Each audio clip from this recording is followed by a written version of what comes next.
Capítulo 7. Distúrbios de adoração ao dinheiro.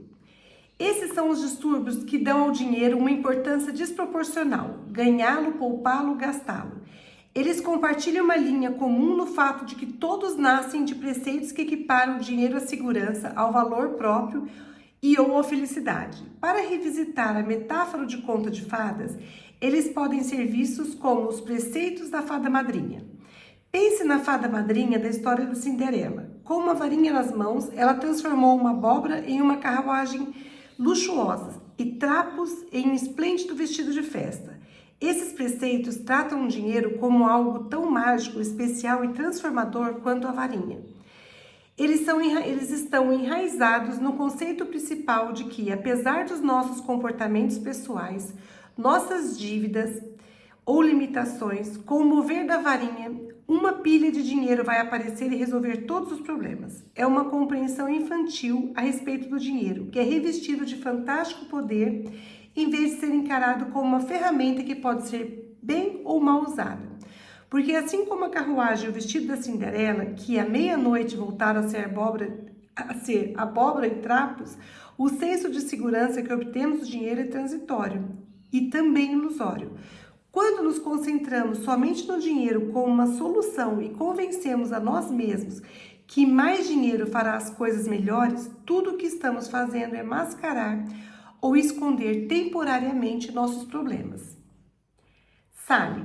Ao final de cada mês, minha mãe, meus irmãos e eu íamos ao escritório de meu pai para buscar o cheque de pagamento. Ele sempre tinha biscoitos e chocolates e podíamos comer quanto quiséssemos. As pessoas que trabalhavam ali eram sempre receptivas e eu me lembro de me sentir feliz e segura. Acho que tinha relação com a felicidade e a segurança que minha mãe sentia naquele dia. Aquele era o dia em que ela tinha que ter dinheiro para planejar para o próximo mês. Embora, segundo ela, nunca houvesse o suficiente, ela sempre disse que precisava realizar milagres para alimentar uma família de 6 pessoas com aquele dinheiro. Aquele dia era sempre motivo de celebração. Mais tarde, durante a minha adolescência, meu pai perdeu o emprego. Ele continuou a nos dizer que daria um jeito, que não deveríamos nos preocupar. Eu acreditava nele, mas ainda me preocupava. Com certeza, as coisas continuaram bem no que se refere à escola, à alimentação e à casa. Entretanto, tinha momentos de grande estresse, momentos em que faltava dinheiro e, em seguida, tempos de abundância. Foi durante esses anos que minha mãe nos abandonou emocionalmente. Meu pai começou a ser infiel e ela ficou muito preocupada com isso. Nossa família começou a desmoronar. Meu pai tornou-se muito distante. Ele tinha ataques de cólera que pareciam surgir do nada e era como se vivêssemos com um monstro em casa. Havia uma tensão constante. Quando minha avó morreu, mamãe herdou seu dinheiro e seus pertences. Até então, minha mãe nunca havia possuído dinheiro suficiente para agir por conta própria. Ela sempre havia sido economicamente dependente de meu pai. E, embora o relacionamento tivesse deteriorado, ela precisava ficar. Quando recebeu seu próprio dinheiro, construiu a própria casa e viveu de forma independente, fazendo suas próprias escolhas sobre como usar seu dinheiro e parecia bastante segura, ela ainda vive ali.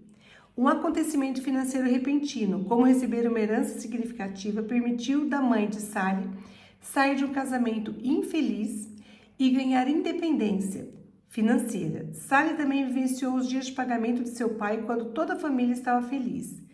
Não surpreendente que o cérebro animal de Sally concluiria que mais dinheiro faz as coisas melhores. Na vida adulta, aquela fantasia a manteve esperando inconscientemente para ser salvo por um fluxo repentino de dinheiro da maneira como havia acontecido com sua mãe. Às vezes ainda desejo que alguém me salve para que eu possa parar de me preocupar, diz ela. Mas os contos de fada nunca se tornam realidade. A história de Sally demonstra como o dinheiro pode facilmente tornar-se conectado à felicidade em nossa mente, embora as pesquisas mostrem que isso não acontece. Esse preceito financeiro, sem a devida atenção, pode criar uma vida de acumulação, de excesso de trabalho e ou, acima de tudo, uma busca obstinada pelo dinheiro e ou por pessoas que o possuam. Preceitos financeiros comuns de adoração ao dinheiro. Mais dinheiro, bens, me farão mais feliz. Não se deve confiar em ninguém no que se refere ao dinheiro.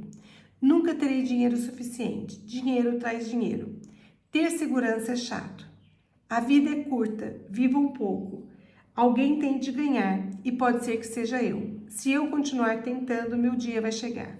Eu tenho muita sorte, sou um vencedor. Tenho que trabalhar muito para garantir que tenha dinheiro.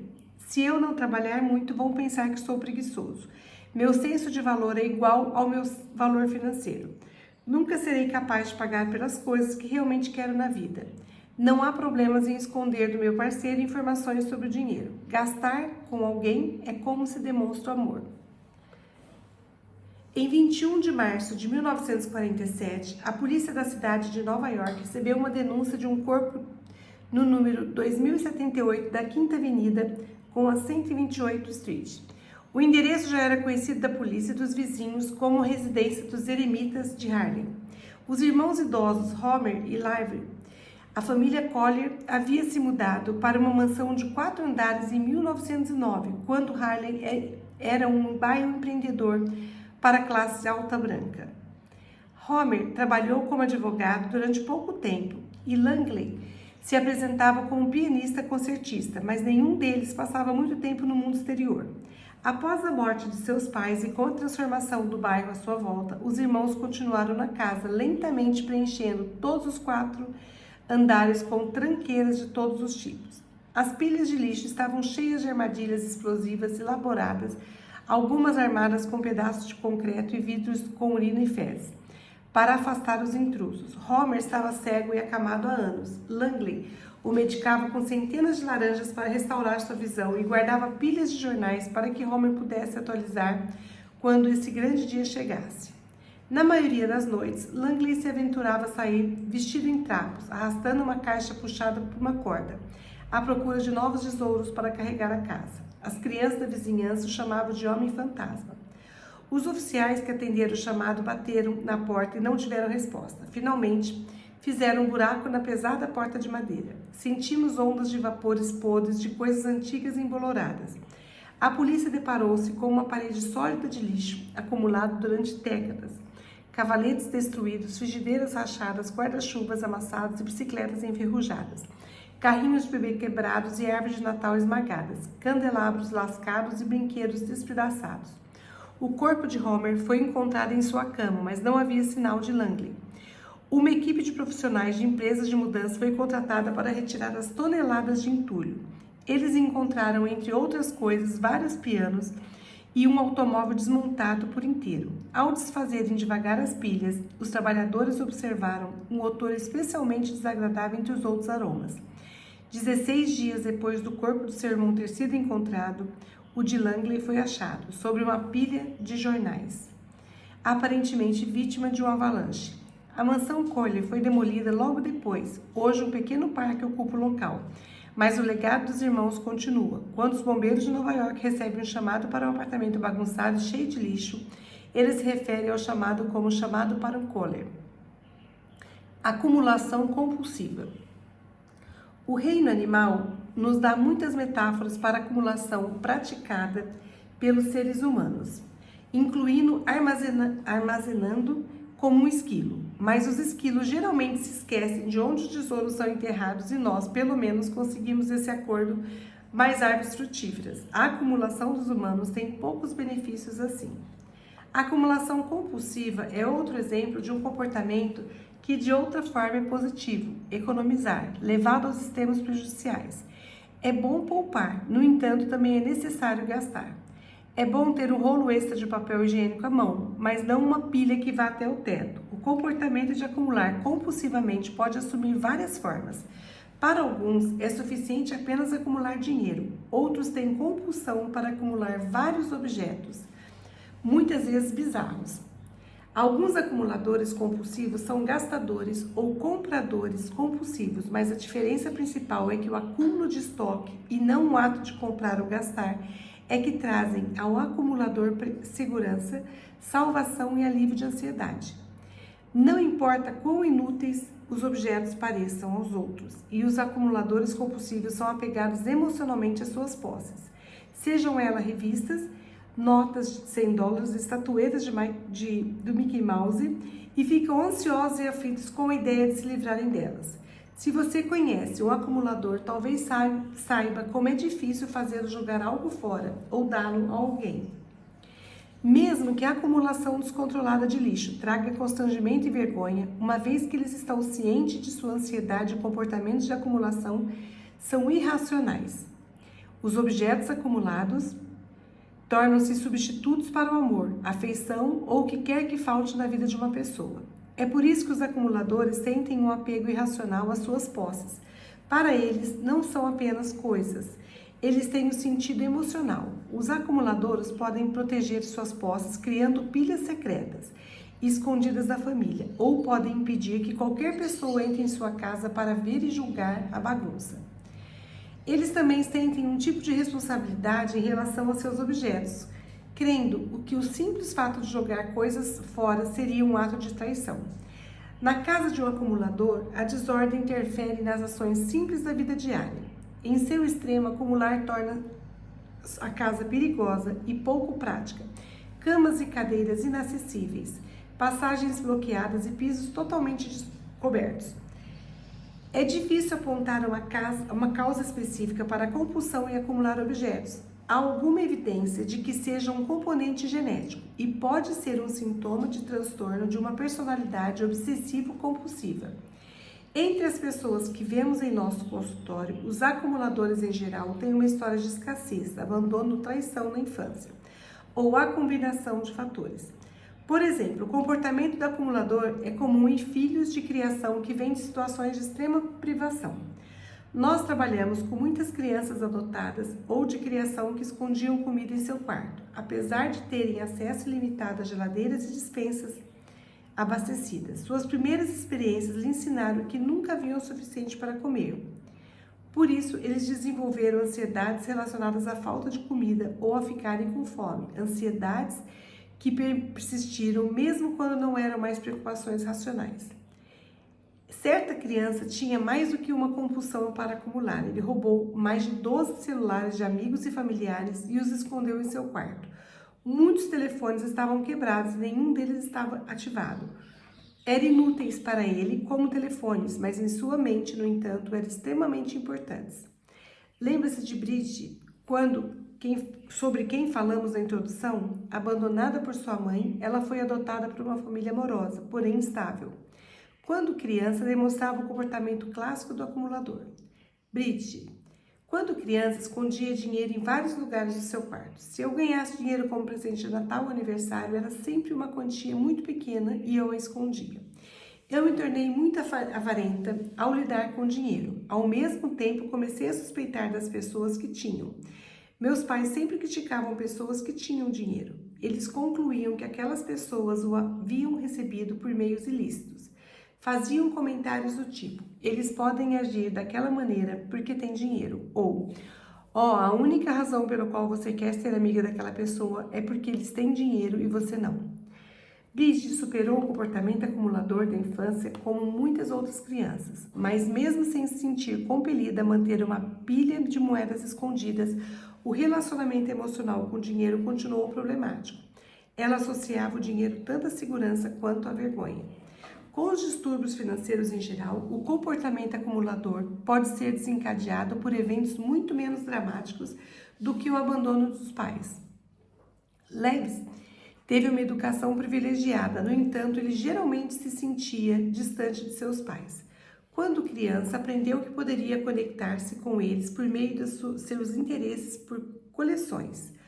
Como adulto, essa reconfortante associação emocional com os objetos persistiu. As coleções de Leves superaram as de seus pais, a ponto de amigos e familiares brincarem com ele sobre o assunto. Colecionava tudo: arte, escultura, pias e espelhos antigos, panelas usadas, bengalas, jornais, tudo. Leves. Mamãe e papai colecionavam objetos, levavam-me com eles ao campo ou a lojas de antiguidade e era um menino bastante disciplinado. Por isso fizeram com que eu colecionasse pequenos vidros de mostarda que eram vendidos por alguns centavos. Aquilo me faria ter algo para procurar na loja e me manteria ocupado e longe dos problemas. Quando adulto, sempre achei relaxante colecionar objetos. Era uma boa maneira de diminuir o estresse, por isso levei as coleções a um nível fora do normal. Acho que esse comportamento deve-se ao fato de meu pai ser também um tipo de acumulador. Durante a Segunda Guerra, havia itens difíceis de serem encontrados, como açúcar ou abacaxi em conserva, coisas assim. Durante toda a minha vida, meu pai sempre comprou no atacado, papel higiênico, enlatados e esses tipos de coisas. Ele nunca falava sobre escassez. Seu comportamento era aceito, embora outras pessoas da família rissem desses hábitos na sua ausência. Assim como minha família ria de mim, acho que aprendi com eles algum desses comportamentos. Embora o próprio Lewis não tivesse vivido os anos tumultuados e economicamente tensos de colapso econômico e da escassez da guerra, ele ainda estava influenciado por aqueles tempos, uma vez que observava e imitava o comportamento de seu pai. Como discutimos no capítulo 4, as experiências econômicas da infância formam os hábitos financeiros às quais nos apegamos na vida adulta. A Grande Depressão e a escassez da guerra, como se seguiram, criaram muitos acumuladores compulsivos, pessoas que lavavam e guardavam papel alumínio e escondiam notas de $100 em latas de café por toda a casa e desconfiavam das instituições financeiras e as evitaram durante décadas. Nossa esperança é que a situação financeira atual não acabe por criar outra geração ou mais de acumuladores compulsivos, correndo riscos irracionais. Apostar em cavalos ou jogar roleta é correr risco pela diversão. E nos parâmetros da vazão não há nada de errado com isso, mas quando o risco torna-se excessivo, pode ser muito prejudicial. Aqui definimos como exercício colocar o bem-estar financeiro de alguém sob risco desnecessário na busca de ganhos maiores, porém improváveis, como colocar o dinheiro de aluguel ou do fundo para a educação de seu filho na corrida de cavalos ou na mão de um apostador. Mas há muitas outras formas de correr um risco exagerado além do que convencionamos chamar de jogo. Tentar controlar o mercado de ações com investimento diário é uma delas. Outra é investir em esquemas de alto risco para dobrar o seu dinheiro. Também existem maneiras menos óbvias de correr riscos desnecessários com seu dinheiro e com seu bem-estar financeiro. Você pode fazer cheques de valores altos antes que o dinheiro para cobrir esteja no banco, ou pode gastar um bônus ou aumento de salário antes de recebê-los, de fato. Esses também são tipos de jogos, por meio dos quais você pode se colocar em uma situação difícil, se por alguma razão imprevista o dinheiro que lhe devem, o bônus ou aumento prometidos não se concretizarem. Seja na mesa de jogo ou no shopping center, é incrivelmente arriscado gastar o dinheiro que você não tem em mãos, e ponto final. As pessoas são propensas a correr riscos excessivos por muitas razões. Algumas tentam compensar o tempo perdido ou as perdas anteriores. Outras arriscam mais do que é prudente logo após um lance de sorte, superestimando as chances de que a boa fortuna persista. Ironicamente, correr riscos também pode ser o resultado de um raciocínio pessimista e fatalista. Ou talvez vá perder tudo o que tenho, ou então, por que não arriscar tudo? Muitas outras usam o risco excessivo como automedicação para reduzir os sentimentos de vazio, depressão ou ansiedade. A descarga de adrenalina que recebem nessa experiência os ajuda a sentir energizados, conectados e completos por algum tempo. Você deve se lembrar que no capítulo 2 falamos sobre o cérebro tende a ver padrões ou conexões onde eles não existem, o que nos faz superestimar o impacto de nossas ações sobre um evento ou resultado em particular. Muitos que correm riscos excessivos levam isso ao extremo, interpretando uma grande vitória como prova de sua habilidade ou esperteza, e não pelo que é, sorte. Como resultado, continuarão a correr um risco depois do outro, crendo que são mais espertos que o mercado ou que têm o necessário para vencer todas as probabilidades. Esses arriscadores superconfiantes têm certeza de que estão certos, de que no seu próximo investimento será aquele que dará certo. Muitos têm uma história que adoram contar sobre um conhecido que arriscou tudo e tirou a sorte grande. Eles são caçadores de sensações, estão viciados na emoção da busca, empolgados com o próximo esquema. Essa não é a única motivação da busca pelo risco excessivo, mas é uma das mais comuns.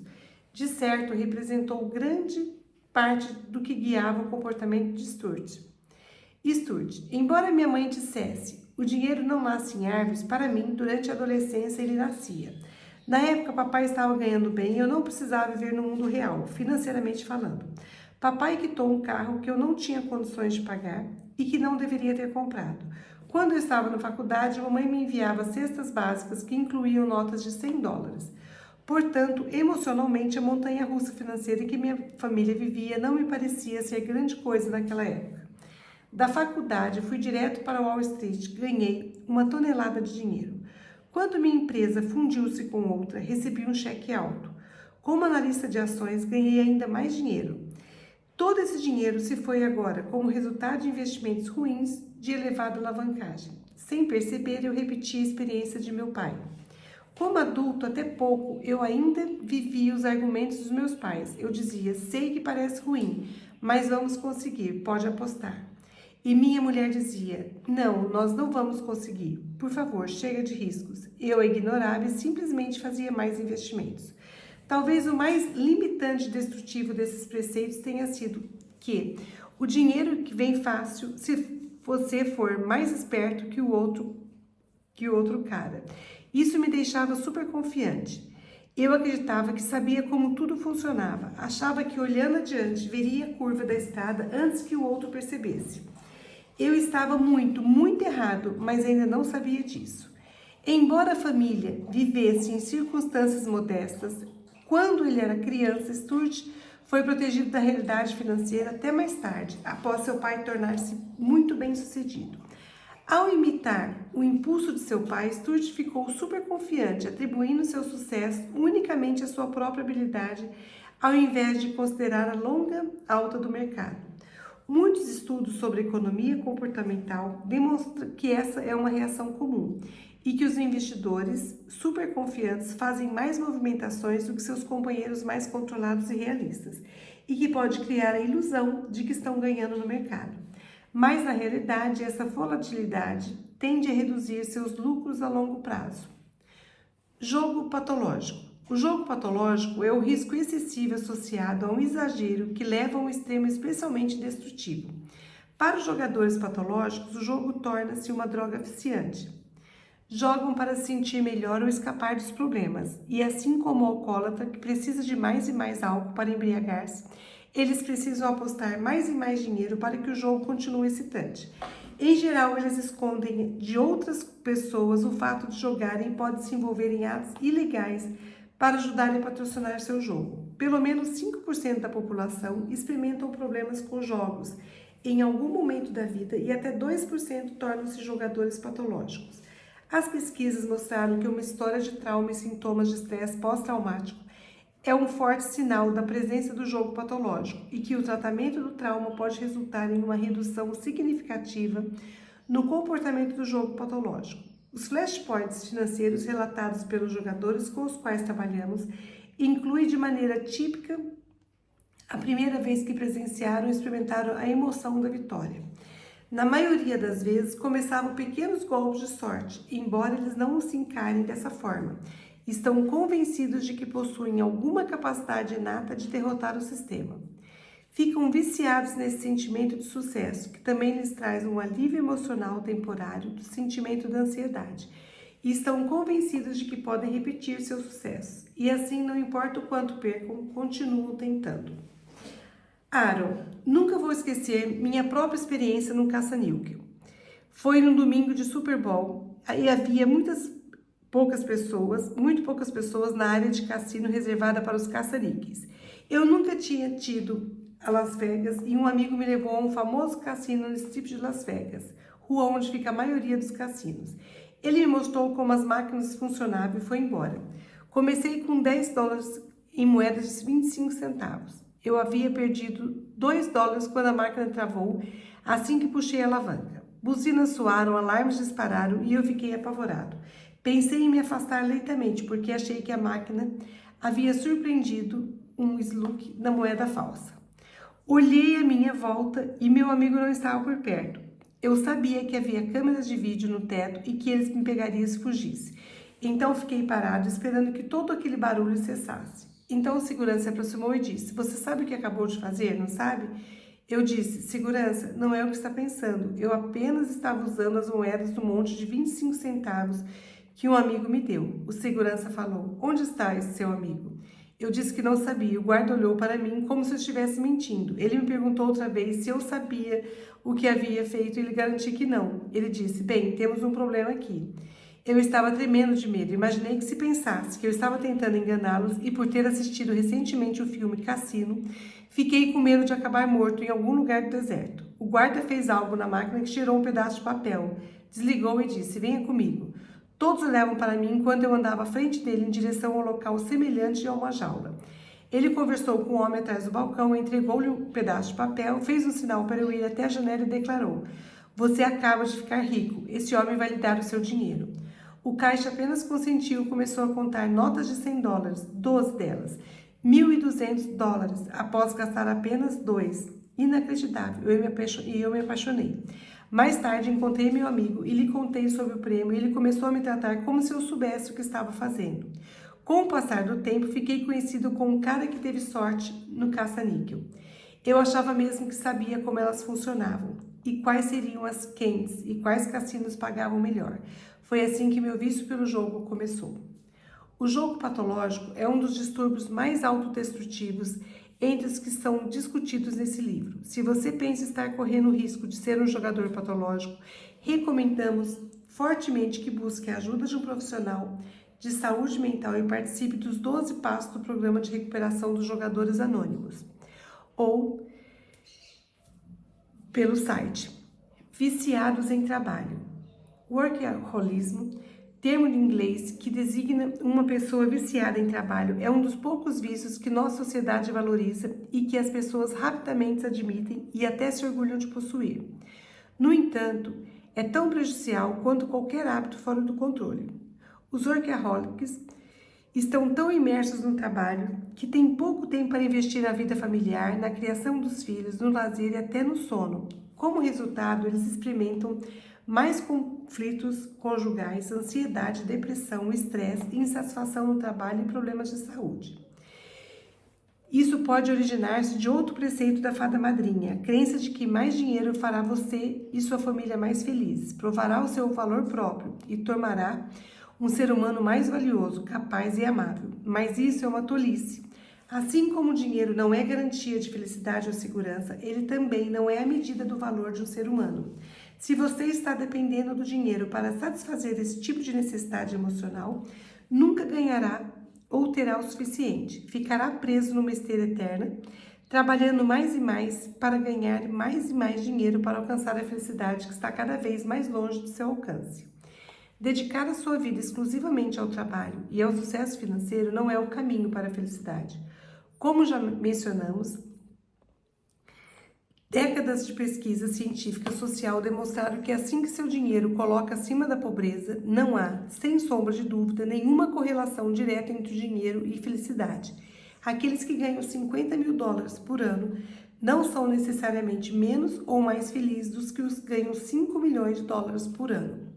A busca pelo dinheiro, entretanto, é apenas um aspecto do workaholismo e, em geral, não é o primeiro. Se você é um workaholic, é provável que sinta melhor consigo mesmo no trabalho do que em qualquer outra área da vida.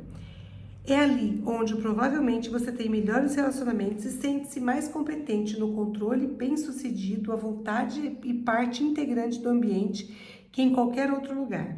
A maioria dos workaholics acredita inconscientemente que precisa ser produtivo para que tenha algum valor. Portanto, quanto mais trabalhar, mais valor sentirá que tem. Eles acreditam que a melhor maneira de ser responsável com seus queridos é trabalhar muito e sacrificar a si mesmo no trabalho, quando na realidade o oposto é verdadeiro. A família acaba por sentir ressentida pelo fato do trabalho estar em primeiro lugar. Como qualquer outro viciado, os workaholics usam o trabalho para lidar com sentimentos de dor emocional e desajuste. Recebem alta dose de adrenalina com um trabalho compulsivo e depois desabam de exaustão, o que leva à irritabilidade, à baixa autoestima, ansiedade e depressão. Para lidar com esses sentimentos, cai em outro ciclo de devoção excessiva ao trabalho. Semelhante a qualquer outra substância que causa dependência, o trabalho torna-se a única coisa que os acalma e aquieta seus demônios interiores. O workaholismo costuma ser um distúrbio hereditário, como você leu em nossa própria história familiar, porque os workaholics tentam passar adiante, deliberadamente ou não, seus irrealistas e inatingíveis padrões perfeccionistas de seus filhos, com comentários do tipo: 5 notas A e uma nota B? Por que tirou B? Como resultado, os filhos se sentem um fracasso, crescem convencidos de que são inadequados, que seu valor equivale o quanto eles podem ser bem-sucedidos e produtivos, e assim eles podem tentar encontrar a compensação para esses sentimentos mergulhando no trabalho ou em alguma outra substância ou comportamento viciante. Mas, como muitos outros distúrbios, o workaholismo também pode ser resultado de uma reação ao extremo oposto, um dos pais ou outro adulto influente que não trabalhou o suficiente. Uma criança que conscientemente ou não desenvolve ressentimento ou desprezo pela preguiça de um dos pais pode ir para o outro extremo de excesso de trabalho. Leslie: meus pais se divorciaram quando eu era muito nova. Meu pai trabalhava muito quando trabalhava, mas ele sempre tinha períodos voluntários de descanso.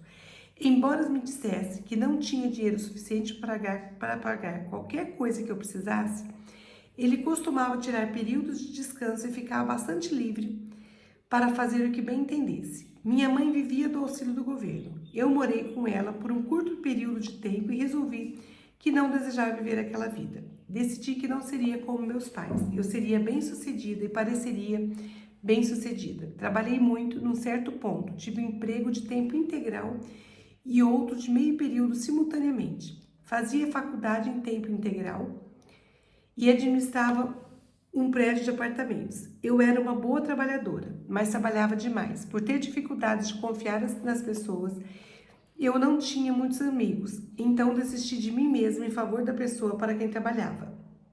Eu trabalhava 60 horas por semana e fazia tudo o que me pedisse, mesmo se comprometesse o que eu acreditava.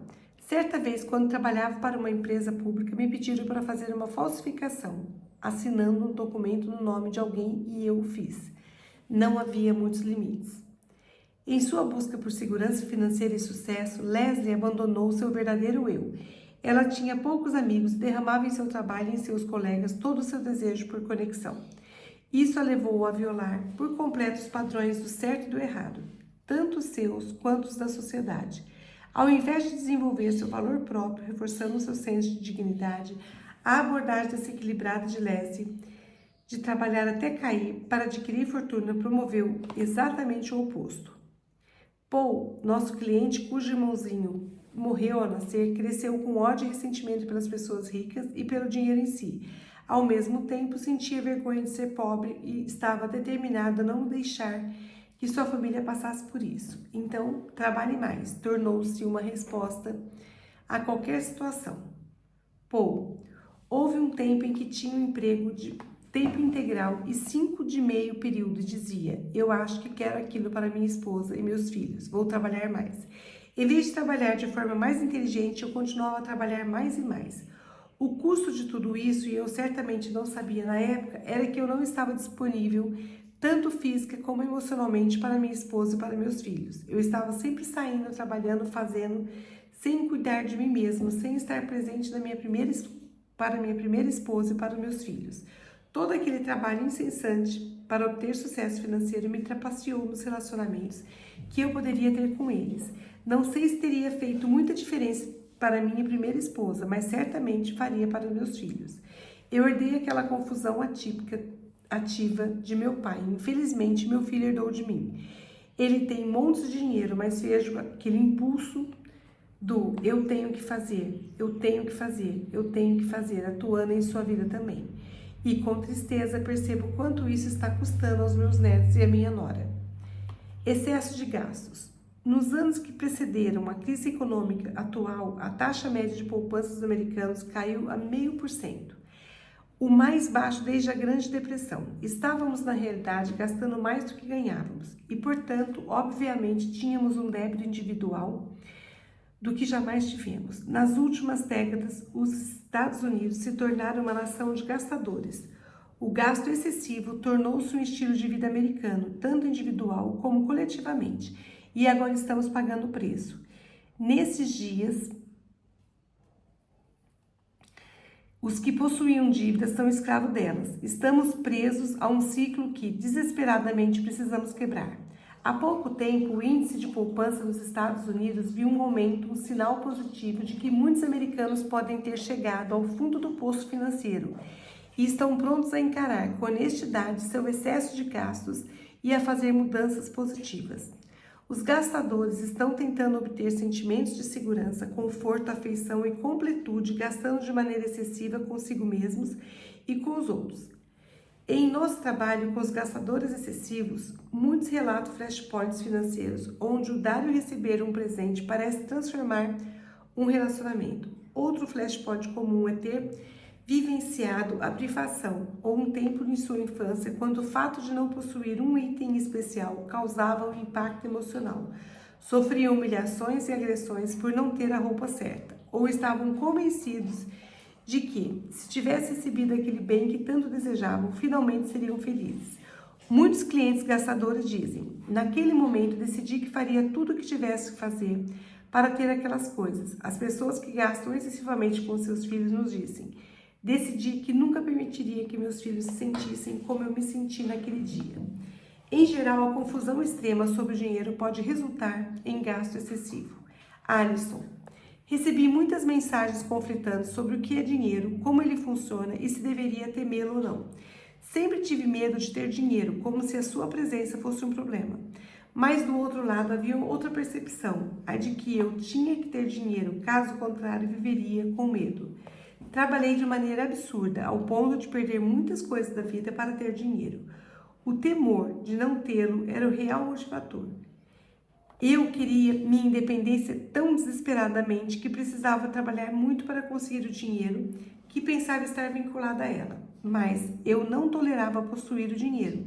Torrava tudo em roupas ou móveis novos, ou pagando um jantar caro ou uma viagem a fim de semana a alguém. Ou eu simplesmente doava, fazia qualquer coisa para não ter que lidar com ele. Fiquei cansada de ser escrava de minha própria dívida. Ouvi amigos da minha idade falar sobre o seu pé de meia e seu futuro, e eu não tinha nada disso e não sabia como consegui-lo. Não fazia ideia de que o ciclo em que estava era possível de ser quebrado. Gastadores excessivos, como Alisson, têm relacionamentos com o dinheiro que os confundem e que também confundem os outros. Por um lado, estão convencidos que o dinheiro e o que ele pode comprar os farão felizes. No entanto, estão geralmente sem dinheiro porque não conseguem controlar os gastos e cheios de ansiedades por causa de seus problemas financeiros. Um pouco antes de você leu sobre a história da família de Alisson, com seu extremo vai e vem entre ignorar o dinheiro e ser obsessivo sobre ele. Essa é uma história de vida para os gastadores excessivos. Outros gastadores excessivos simplesmente se convencem de que o dinheiro não tem importância. Então, por que não gastá-los livremente? Considere Stephanie, que também cresceu com mensagens confusas sobre o dinheiro. Depois do divórcio, ela era uma pessoa pobre e desabrigada, mas assim que conseguiu se firmar, começou a gastar sem controle. Stephanie: outra coisa que impactou minha visão sobre as finanças foi o fato de um colega que dar uma boa quantia dizer com frequência: é apenas dinheiro. Eu gostei dessa afirmação e a guardei no coração. Ela me dava um falso senso de liberdade. Eu queria acreditar que o dinheiro era algo que eu sempre poderia conseguir. Aquela afirmação me deu a permissão para gastá-lo da forma mais descontrolada possível. Meu sentimento era de ter finalmente passado por um período muito, muito difícil e podia baixar a guarda. Minha colega nunca me contou tudo sobre sua situação financeira, mas eu sei que ela havia herdado uma grande quantia e essa não era de forma nenhuma a minha situação. Tudo que eu sabia era que eu queria ser como ela e não ter preocupações. O preceito de Stephanie, se o dinheiro não é importante, pode ter ajudado a se sentir melhor a respeito da sua situação financeira a curto prazo, mas ao longo prazo somente estimulou os gastos excessivos e impediu de elaborar um plano financeiro razoável para o futuro. Também há um elemento de raciocínio mágico sobre o seu comportamento, como se, ao adotar o lema de seu colega, poderia tornar-se como ela, dona de uma herança considerável. Um sintoma de um gastador excessivo é a ênfase colocada no ato de gastar. Os gastadores excessivos, na maioria das vezes, usam o processo de adquirir e comprar para se sentirem conectados aos outros e a si mesmos. Os gastadores, em geral, têm uma comunidade que envolve a atividade de fazer compras, as lojas favoritas e as pessoas que trabalham nelas, colegas de compras ou grupos sociais online interessados em compras. Os gastadores podem também criar rituais relacionados às compras, como almoçar em um lugar determinado ou visitar lojas seguindo uma determinada ordem. Alguns consideram amigos ou vendedores de suas lojas favoritas. Afinal, os vendedores os conhecem pelo primeiro nome e fazem ligações pessoais especiais para informar sobre as ofertas, como amigos fariam. Quando os clientes favorecidos chegam à loja, são recebidos com sorrisos e atenção especial. Seu bom gosto é elogiado. Eles têm status ou cartões especiais ouro ou platina e percebem que suas compras trazem alegria às pessoas nas lojas. Sentem-se especiais, importantes e amados. As compras pela internet também podem ser viciantes. Talvez não possuam tantas interações pessoais, mas têm uma grande vantagem: disponibilidade 24 horas por dia. E não estão tão isentas do contato 1 a 1. Tivemos uma cliente que fazia compras quase exclusivamente online, portanto os entregadores da FedEx ou UPS iam à sua casa regularmente e ela os considerava seus amigos. Ela brincava, e era verdade, que dia a dia ela via mais entregadores e suas interações mais amigáveis com eles do que com o seu marido. O excesso de gasto pode tornar-se um círculo vicioso. Os gastadores excessivos experimentam um impulso irresistível de gastar, perdem o controle sobre os gastos e então, para acalmar a ansiedade pela perda de controle, continuam a comprar. Sem acompanhamento, os gastadores excessivos correm o risco de desenvolver o comportamento do comprador compulsivo. Distúrbios do comprador compulsivo. O distúrbio do comprador compulsivo é o gasto excessivo com esteroides. Se os gastadores se preocupam com frequência com dinheiro, os compradores compulsivos são sempre consumidos por suas preocupações financeiras. Ironicamente, uma das suas únicas fugas é o próprio ato de comprar, e então eles ficam obcecados, experimentam impulsos irresistíveis de comprar e perdem o controle sobre os gastos. Em geral, muito cedo na vida, os compradores compulsivos percebem que o ritual de compras oferece uma fuga temporária, seja no seu passado traumático da depressão, da insatisfação com relacionamentos ou com sua vida, do sentimento e do vazio.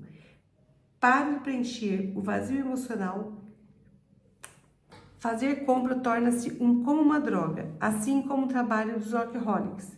Quando os compradores compulsivos pensam e antecipam o prazer que sentiram ao comprarem algo, a dopamina, a substância do bem-estar, inunda seu cérebro e desaparece logo em seguida, fazendo com que desejem outra solução.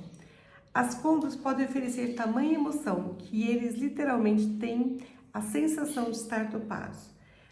Pouco depois, entretanto, sentem o inevitável baque emocional, porque na maioria das vezes se apresenta na forma de baixa autoestima e remorso do comprador. Sem, entretanto, as compras compulsivas podem levar a dívidas exageradas, tensão financeira, falência, problemas de relacionamento, divórcio, problemas de concentração no trabalho e, em alguns casos, complicações legais.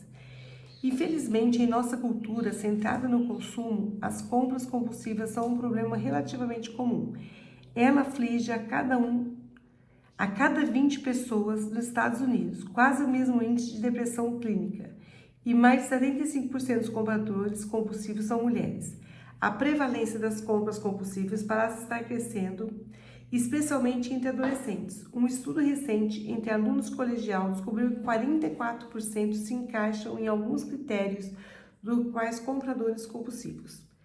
Precisamos observar que, em alguns casos, o distúrbio do comprador compulsivo apresenta um surpreendente desvio. O comprador raramente compra alguma coisa de fato. O problema aqui não é o gasto, mas a quantidade excessiva de tempo e energia gastos no processo da compra, à custa do emprego, dos relacionamentos e de outras atividades produtivas, seja a caminho de lojas, olhando catálogos e de outras atividades produtivas, seja a caminho de lojas, olhando catálogos, assistindo os canais de TV voltados à venda de produtos, navegando na internet ou a combinação de alguma dessas coisas. O distúrbio do comprador compulsivo, assim como muitos outros distúrbios compulsivos, tem sido tratado com sucesso com uma variedade de abordagens que inclui psicoterapia, medicação filantrópica, psicotrópica e grupos de apoio como vendedores anônimos. Se você tem dificuldade de controlar seus gastos, insira algum espaço entre seu impulso de comprar e seu comportamento nas compras. Digamos que, ao comprar algo, você perceba que está tentando preencher uma necessidade emocional. O que fazer? Tente pensar em várias maneiras saudáveis de atingir seu objetivo, como conversar com um amigo, escrever no diário sobre seus pensamentos, sentimentos ou chorar no fato. Quando você for às compras, deixe o cartão de crédito em casa e leve dinheiro. As pesquisas mostram que gastamos cerca de 30% menos quando pagamos com dinheiro ao invés de cartões de crédito ou vale-presentes.